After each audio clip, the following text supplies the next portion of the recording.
नमस्कार मैत्रिणींनो, मी आरती तुम्हा सर्वांचं खूप मनापासून स्वागत करते। तर मैत्रिणींनो, आता आम्ही निघालो आहोत ते म्हणजे सीवूड मॉलला। आणि सीवूड मॉलला कशासाठी पुढे जाऊन तुम्हाला समजणारच आहे आणि आपल्या घरामध्ये कोण नवीन पाहुणा आलेला आहे ते देखील कळणार आहे, त्याच्यामुळे व्हिडिओ शेवटपर्यंत नक्की पाहत राहा। तर आता सीवूडला उतरल्यानंतर खाली उतरल्यानंतर जस्ट मॉल आहे आणि आम्ही ना हे बॅक साईडने चाललो होतो। फ्रंट साईडने वेगळीच आहे एंट्री, पण आम्ही हे बॅक साईडने एंट्री केली होती आणि इथून वरती गेल्यानंतर आम्ही आता पोहोचणार आहोत तो म्हणजे स्नो वर्ल्डला। तर स्नो वर्ल्ड आम्ही गेलेलो होतो बर्फाच्या दुनियेमध्ये आणि मिस्टरांनी ऑलरेडी तिकीट वगैरे आमची काढून ठेवलेली होती, तरी पण मी दाखवते तुम्हाला तिकीट काउंटर वगैरे कुठे आहे ते। तर हे असं समोर जे दिसत आहे ना, ते तुम्हाला गेम झोन आहे आणि ह्या साईडला जे आहे ते स्नो वर्ल्डचं पूर्णपणे सेक्शन आहे। तर इथे जिथे स्नो वर्ल्ड लिहिलेले दिसत आहे ना, तिथे तुम्हाला तिकीट म्हणजे तुम्ही तिथे काढू शकता आणि ह्यांचं ऑनलाईन देखील आहे, म्हणजे ऑनलाईन देखील तुम्ही तिकीट काढू शकता, पण ऑनलाईन बहुतेक पैसे जास्त लागतात चार्जेस। कारण की माझ्या मिस्टरांनी बघितलं होतं तर पर पर्सन म्हणजे इथे 800 रुपये आहे आणि आमचं चौघांचं 2400 व्हायचं तर 2500 होत होतं, म्हणजे 100 रुपये एक्स्ट्रा आम्हाला लागत होते ऑनलाईन बघितलं होतं तर। त्याच्यामुळे मग माझ्या मिस्टरांनी तिथे जाऊनच काढलं। तर तिकीट वगैरे ऑलरेडी काढलेलं होतं। तर तुम्हाला जायचं असेल तर तुम्ही अगोदर फक्त चेक करा की अवेलेबल आहे की नाही ते, आणि आतमध्ये गेल्यानंतर मग हे असा तुम्हाला थोडासा नजारा दिसेल। इथे गेल्यानंतर आपल्याला ते लोक जॅकेट वगैरे सगळं आपल्याला प्रोव्हाइड करतात, शूज ते सगळं। फक्त इथे आहे ते म्हणजे सॉक्स तुम्ही जाताना घेऊन जावा तुमचे स्वतःचे, कारण की मग तिथे गेल्यानंतर सॉक्स नसेल तर तुम्हाला मग त्यांच्याकडून परचेस करावे लागतात सॉक्स। त्याच्यापेक्षा आपण घरातूनच घालून जायचे सॉक्स। आता अशा प्रकारे आम्ही रेडी झालो होतो चौघजण आणि आतमध्ये गेल्यानंतर खूप मजा केली, तुम्ही पुढे जाऊन पाहणारच आहात। आणि तुम्हाला सांगायचं म्हणजे की इथे मध्ये मध्ये नीलाक्षीने असा फोन सरळ धरून व्हिडिओ काढलेला आहे, त्याच्यामुळे प्लीज सॉरी म्हणेन मी तुम्हाला। माझ्याकडे ज्या वेळेस फोन होता त्यावेळेस मी असा आडवा मोबाईल धरूनच काढलेला आहे, पण नीलाक्षीकडे होता त्यावेळेस तिने उभा काढलेला आहे, त्याच्यामुळे मला माहीत नव्हतं। आणि अशा प्रकारे इथे आतमध्ये गेल्यानंतर एंट्री आहे। एक म्हणजे आपल्याला अर्धा तासाचा जो आहे तो वेळ आतमध्ये आपण घालू शकतो, पण इतका वेळ ना शक्य होत नाही आम्हाला, म्हणजे आम्ही 15 ते 20 मिनिटं आतमध्ये थांबलो। मग विघ्नेशला थोडं कसं तरी व्हायला लागलं, त्याला असं नाक गळल्यासारखं वगैरे झालं, त्याच्यामुळे मग तो म्हटला थोडा वेळ थांबूयात बाहेर आणि परत आपण आतमध्ये येऊयात, असं झालं। तर विघ्नेश म्हणजे कोण, तर माझ्या धीराचा मुलगा आहे, छोट्या धीराचा मुलगा। त्याला सुट्टी पडली होती स्कूलला त्याच्यामुळे तो आता इकडे सुट्टीला आलेला आहे आमच्याकडे।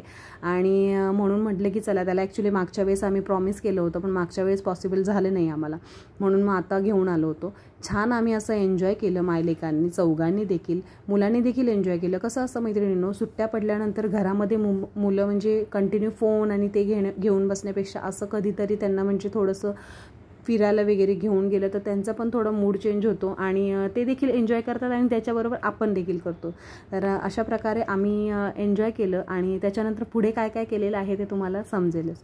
तर हा तुम्ही एन्जॉय करा।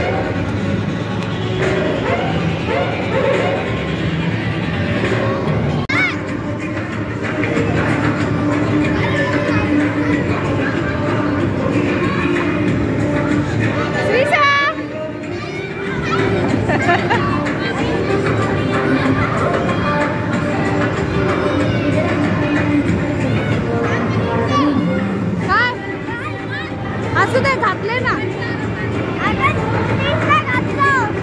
नीट घाल मग।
तर आता मस्ती वगैरे सगळं एन्जॉय करून झाल्यानंतर आम्हाला लागलेली भूक, एकदम जोरात पोटात खड्डा पडल्यागत झालं होतं पोरांच्या पण आणि माझ्या पण.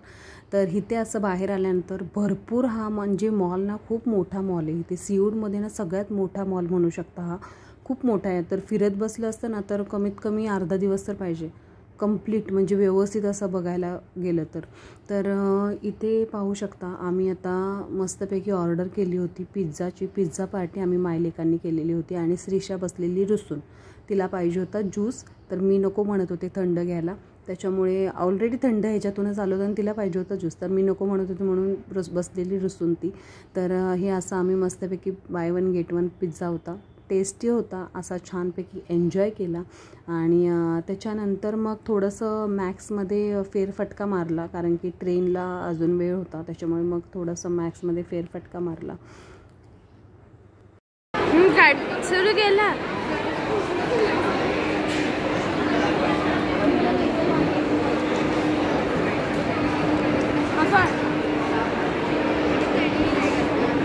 आता खाऊन वगैरे झाल्यानंतर आम्ही निघालो होतो, जसं की मी मगाशी म्हटले मॅक्समध्ये जाण्यासाठी. काही नाही, असंच म्हटलं थोडेसे बघावेत कपडे वगैरे काय प्राईस नेमके आहेत.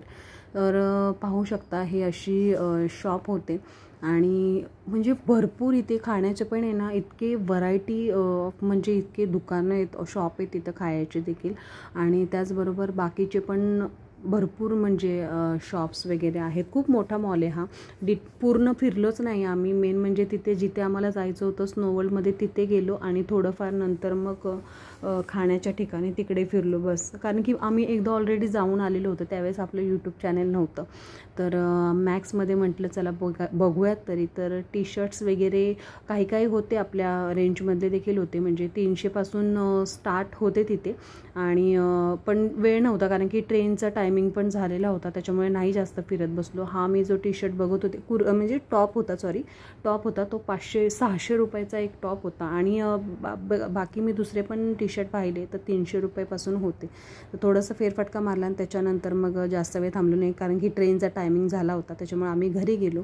आता मी इथेच व्हिडिओचा एंड करणार आहे मैत्रिणींनो. तुम्हाला जर आपले व्हिडिओ असेच बघायला आवडत असेल तर प्लीज आपल्या चॅनलला लाईक करत जावा, जास्तीत जास्त लोकांबरोबर शेअर पण करा, आणि हो कमेंट करायला अजिबात विसरू नका, आणि जाता जाता सबस्क्राईबचं बटन दाबायला देखील विसरू नका. भेटूया अशाच पुढच्या छानशा व्हिडिओ बरोबर.